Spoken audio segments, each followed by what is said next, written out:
those people that, claim that something is going to go up X amount, forget it. It's not about that. This is just a really cool watch.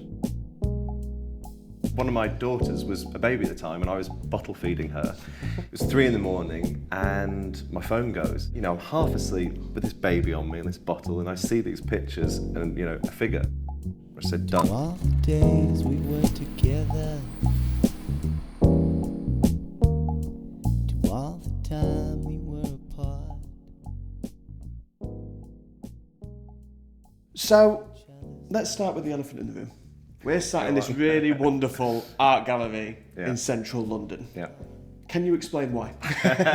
So before I ended up doing what I'm doing now, which is much like you, dealing in watches, I spent about 10 years in the art world. And I always say art world, watch community, and I'll kind of get onto that in a second. But moved down to London, study art history, ended up running an art gallery in Soho and spent the next 10 years working in the art game. Ultimately ended up having a gallery with my wife, working for a private museum. The story kind of goes on, but I thought it'd be quite nice to meet here because the owners of this gallery, Edel Assanti, 2 friends, Charlie and Jeremy, who I've known for years and knew during that kind of my tenure in the art game. I always say art game, art world. And it was over 10 years working in the art world for whatever reason, which I won't really go too much into. The art world changed a lot. All the while I was interested heavily in watches, about to start a family. It was actually my wife who said, listen, you're burning yourself out. I need you on point as a husband, as a dad. Push the watches, make it something more than just a hobby and a passion. And we'd already closed our gallery. I was sort of doing something else at the time, working for this private museum. And I thought, let's do it. Let's stop just hustling on the side and get into doing watches full time. So I resigned, was down the pub, said, how about Mann about time? Everyone seemed to like it. Pretty much resigned the next day and start sowing the seeds for Mann about time and moving watches full time. What are you wearing today? So I'm wearing a Omega 105002. Very nice. -62, which is pre-Ed White. So the Ed White is known as the last straight lug Speedy. This came just before it. Came with baton and alpha hands. This is the alpha hands. It's a gorgeous watch, which I hold very, very dear to me. And it's worth, I suppose, going back to, the type of watches that I'm interested in. Omega was my kind of bread and butter for a very, very long time. And throughout my 20s, I fell down this caliber 30 T2 rabbit hole. And that was my obsession, how many dial variants can I find of this? And there's a lot. It's endless. It's endless. And that's what kind of makes it fun. Straight lug 105002, I adore it. It's a little bit tropical. I was going to say, it looks like it's aged really nicely. And compared with that strap, with that little bit of aging, it looks really good. It's winter now, so I put some, leather shoes on, should we say. But in the summer, I put a flat link on. But it's a great watch. And we're not going to go too much into it, but being in London, walking around with a watch, it's a great watch to wear every day. I think it's discreet, it's good, it's a hardy watch. It's a connoisseur's choice. It's something that if somebody who knows what they're looking at and who's a collector recognises that's a very special piece. This straight lug at 39 just wears a little bit better before they went big to the 42. Before they went big, the 42 with the lyre lugs. Don't get me wrong, I love you can't dislike a lyre lug Speedy, but the straight lug variants, these early ones, they just work. What year was that one to? This is 62. 62, fantastic. Or is it 63? Yeah. It's all right. We won't hold this answer over it. So that's Omega. That's what you've gone for today. But I think, we've got 4 absolutely exceptional watches here. The thing that caught my eye immediately was the 2 GMTs. So let's start there. So both 1675 reference? Both 1675. There's only a year in these. But the reason I thought it's nice to bring them, there's a year between them. So one's 72, one's 73. You've got the Mark II dial here from 72, and this is the Mark 2.5A, but it's a Lemric. It's a Lemric dial, which there weren't many Lemrics at all. What I love about these, I love 1675s. Anyone who knows me, you'll see. I've had a few. I love the late 60s gilt gloss dials. Yeah. Harder and harder to find them in good nick. Absolutely, yeah. Full stop. It's harder and harder to find watches in Yeah. good condition. You know, I'm in many ways I'm buying less at the moment because I want to buy right. Yeah, absolutely, no, 100%. And you know, we'll maybe speak a bit more about that. But these I like, and I bought these at a similar time because although there's only a year between them, they're completely different watches. Absolutely, yeah. You know, you've got the fresh cherry Pepsi bezel, faded kind of sky blue, and on this one you've got the gold on the Mark 2.5A, this copper bezel, and it's much warmer. The lume is warmer. It's fresh. Both live different lives, even though there's only a year between them. Yeah. There's a year between them. And it's got the stretch link bracelet. It has. Well, you know what? And I'm not sure. So, I mean, in total... I touched on that. No. In total transparency, this should run on a 7836 bracelet, which is at home. And you've paired it on this one. I've just put it on that because, again, I don't know how people who know me, all the watches I put out there, they're my watches, you know, and I run them and I wear them and I enjoy them, and I've been running that on the rivet bracelet. I enjoy it, but it's got its correct 7836 bracelet. Fantastic. I always talk about, you know, the next custodian because, as I say, my watches, I enjoy them, I wear them. When it's time to move on, I put them out there. Yeah. I mean, the 1675 could be a degree in itself, really. Completely. Completely. With gilt dials, matte dials, all the different variations in bezels, all this sort of thing, because it was a reference that ran for so long. There was so many different upgrades.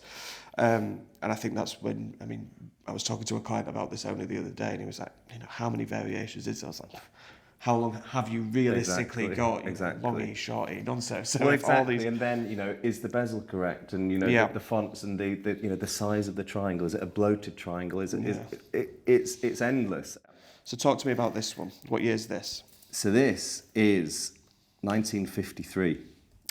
It's so get the Geiger counter out. Yeah. So I mean, it might be slightly contentious to call this an Explorer. Some people call it a pre-Explorer. It doesn't say Explorer on the dial. 6150. Okay.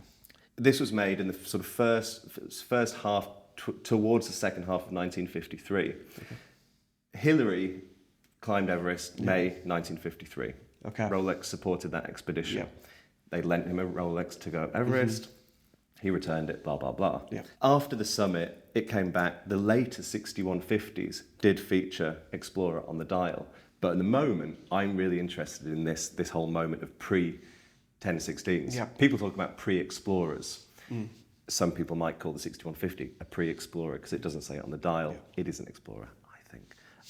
But the pre-1016 Explorer canon, so you've got the 6150, the 6350, the 6610, the 5504. I mean, I've got a 5504 here as well, which it's worth kind of talking about. This is later. This is late 50s. They're very, very similar watches. Yeah. Very similar watches. Interesting, I was chatting with a collector last night about this 5504. I think people, when they see the prefix of 55, they associate this with being part of the 5500 family and assume that it's a 34 mil. It's not. It's still 36. Yeah. You know, I'm not going to get too techie about this because that's not why we're here. We're talking about beautiful watches. Yeah. But this is all part of that pre-1016 lineage of 36 millimeter sized cases, which for me, it's hard to, I mean, they're awesome. Yeah, they are awesome. They really are. I mean, and it's a prime example, really, as to how collecting Rolex. I mean, the difference between modern and vintage. Yeah. With so many variations in reference because they were constantly upgrading. Yeah. Variations in dials, different suppliers. It's a very, very different game to modern Rolex. Yeah. You know, you can produce 10 and they'll look absolutely identical. Exactly. Whereas back then there was different dial producers. Yeah. Okay, we're going to change this movement. We might make this one 34. There's so much variation because to the naked eye, those are they're two Explorers. Yeah. But there's huge variation between both of them. Huge variations. I mean, you know, the 6150, it's got the long Mercedes hour hand. Yeah. Which, I mean, in itself, they're rare as hen's teeth. It's just that little bit longer, but it makes a huge amount of difference to how the whole watch kind of behaves visually. Yeah. That's aged really nicely as well, that one. And, I mean, you mentioned the Geiger counter. You put these two on the Geiger counter. It's, I mean, the 6150. So the guy I bought this from was going through Heathrow and set off an alarm. Oh, really? And the radiation was so extreme. Yeah. And he put it in a drawer and thought, I'm not wearing this I'm again. not wearing it, but... So if I come back here today with 6 fingers, Exactly. I'll blame you for letting me hold it. My watchmaker always whenever he's working on these radium watches, he's like, oh yeah, I felt a bit funny. I was like, no, you didn't. You didn't ingest Stop it. licking the dial then, yeah. Exactly. For so long, I completely discounted, the worries of radium.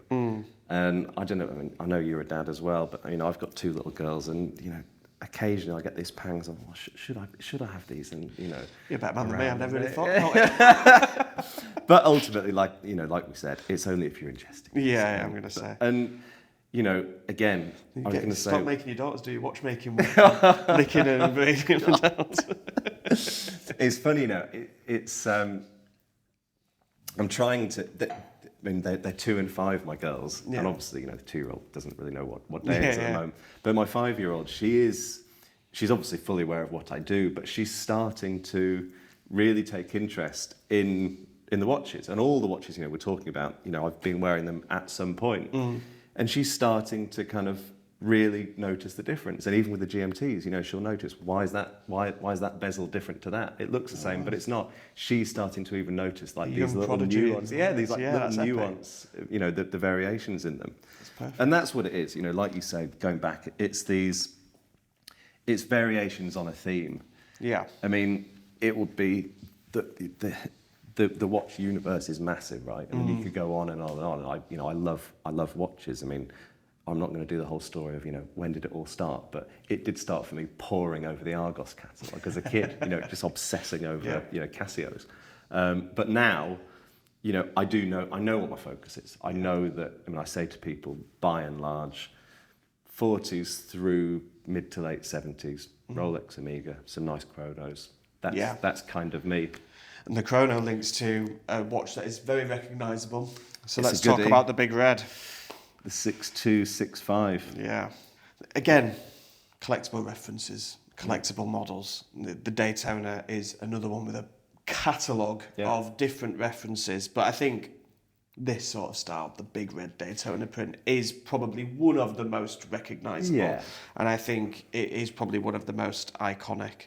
And I mean, this one, the condition on this one is fantastic for its age. It's superb. I mean, so when did you pick up this one? When did I what? Sorry, when did you pick this one up? This was last year. I've enjoyed it, a bit. It was enjoyed a lot over the Christmas holidays. Yeah. I would love to keep it. I would love. Yeah. I was chatting with Alex. Oh, mate, keep it. Well, but I'd need to move this on to me. Yeah. And this is the thing. You're constantly kind of juggling. Yeah. What can you justify keeping? And I ultimately, I realise, I can't. I'm. Yeah. Keep on doing what you're doing, which is sourcing the watches you love, enjoy them, and then move them on.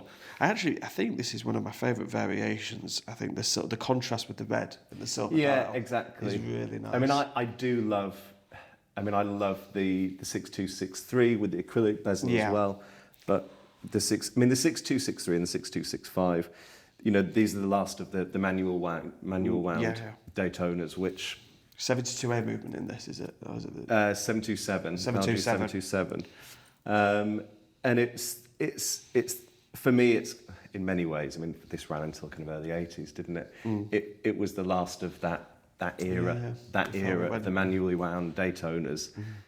So we referenced Cartier a little bit back then, and I know you've got some Cartier in your personal collection and what you offer as well. So let's talk about these pieces, because there is some nice variation there. Yeah, we were just saying it's not all kind of sports watches.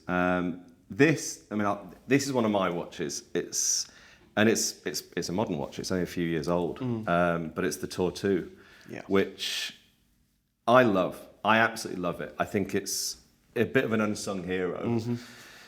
The modern version is, case-wise, I won't say it's clunky, but it's a lot thicker than the original Tortues. But that's the same with all modern Cartier, though, isn't it? Right. They are getting a lot chunkier, yeah. And it was funny, I got this. Well, I say I got this. My wife bought me that. So that was a Christmas, birthday, anniversary, and commemorating the birth of our daughter gift. Wow. And upon giving me that, she said, right, you're done for years now. Rightly so. Don't ask for anything else. No, Yeah. and interestingly, this was before the Cartier boom that's going on now, as as we both know. Yeah. And it was a bit of a curveball for me because I already had this, and I had another little Omega we can talk about, and some sports watches, and I opened this. I was like, that's it took me by surprise. As it turns out, she was ahead of the curve by latching onto that, and it was a lot smaller than I'd worn. Mm-hmm. I hadn't really thought about the Tortue at the time. I think that model was it's a unisex model. Yeah, it's neither gents nor ladies, but I've enjoyed it more and more and more. I can understand why. It hugs your wrist. Yeah. It sits so slimly, and it's infinitely wearable. And it's a pleasure to wear, which is which links on to another Cartier that you've got. Another there. Cartier, which so this is slightly older. Yeah, so this is 70s. Yeah. The Tortue is a personal watch. This is available. Somehow still available. The Arrondi, which, interesting, when I posted it, I posted ostensibly worn by Alain Delon, because he was purportedly had worn one of these, but actually he's pictured wearing a watch, I think in 72, right. And the Arrondi that we're talking about here, it was kind of later into the 70s that it was known to be out there. So whether or not it was an Arrondi is up for debate. What I love about this, much like the Chambord, the Arrondi, it's kind of an amalgamation of design cues. Yes. Yeah. It's, to all intents and purposes, it is a tank. Mm. But Arrondi is rounded, it's French for rounded. Yeah. It's just those rounded off lugs, which changes the watch completely. Yeah. The width of the case is the same as a standard Tank Louis, it's 23. But it's a completely different watch. It's a completely different watch. I think the only reason why you could potentially still have this is because people don't know what to search for. Yeah. Unless you've, again, been particularly well versed in Cartier, people look for the Tank, the Santos. You just and you don't see these. You don't you see really these. Don't. But if you've got the right Cartier collector there, Interestingly, I think that might be my favourite that you've picked out of here today. That is so elegant. It's gorgeous. And it does really change, like I say, because it is a tank, quintessentially, but the way that just that slight variation in the case, it's completely different. Yeah. And interesting, I know you did a video recently with Jasper at Amsterdam Vintage Watches. Yeah. They had one, I don't know when it was, it's within their sold archive. Mm. They had one of this exact watch, and the serial number is 1 off. Oh, no way. It's unbelievable. Wow. But the impact of the Cartier market and that refined style, I think, sort of transcends into another brand that you've got here, which we have started to see a little bit of interest spark up in, and we've sold one quite, I'll say very recently, last year. So Piaget. Yeah, exactly. Yeah. Piaget, stone dials, it's what everyone seems to be talking about at the moment. And I hate it to be, I don't want to be seen as kind of jumping on the bandwagon. But I kind of put it down to it's for good reason that it's people, there are these calls for make Piaget great again. Mm. And I get it. And it's something that just wasn't really on my radar. Again, going back to the things that you focus on, I was focusing on Omega's Rolex from this particular era. Absolutely. But then venture towards the 70s and you start to notice there are things like this out there. Yeah. Value proposition wise, it's insane. Yeah. How long it'll remain like that, I don't know. I'm never going to be that person who says to a potential buyer or collector, "Oh, buy now because it's it's going to do well." It's genuinely not about. We're not investment brokers, right? No, those people that claim that something is going to go up X amount, forget it. It's not about that. Mm. This is just a really cool watch. It's a really, really nice one. So it's a Tiger Eye. Wow. Piaget, mid-70s, similar kind of era to the Arrondi. So there's that style, there was that Art Deco style, the finishing on the case. It's about 2 mil bigger. So classically, the gents Cartier tank is 23 mil. Yep. That's 25. So it's just a little bit bigger. It's a little bit more square, isn't it? Yeah, exactly. And again, I would have never associated my own taste with something like that. No, absolutely. But is it, again, you wouldn't know until you put it on. No, exactly. When When you it put it on, sings it's to you. like, oh God. But I mean, that dial's absolutely fantastic. Yeah, I mean, Great condition as well. It's flawless. Yeah. It's absolutely flawless, the dial. Yeah. So that, hopefully by the time, that should available be on the site. at the time of recording. Well, exactly. But I mean, smaller case sizes. Another watch I've got here this goes back to a personal watch, this is a 30mm solid gold 14 karat Omega. And I won't go, too much into it, but basically I lost my grandma last year. I'm sorry to hear that. She left a little bit of money for myself and my brother and sister. And, for our sins, both me, my brother and my sister, paid off a little bit of debt that we each had, as one does. And my mum said to me, she's like, it's so sad that, you've all three of you just cleared a bit of debt. I was like, well, I didn't. I just, I had a credit card that basically had like my wedding suit, wedding rings, from years ago. It's been sitting there. Life tax. Yeah. Exactly. And it's been sitting there. Anyway, I had a bit of money left over. This watch came up it's double signed, Hamilton and Inches, Edinburgh. It has its original Hamilton and Inches Edinburgh box. It's got its original receipt, July 1940, and its original Omega booklet, 1940.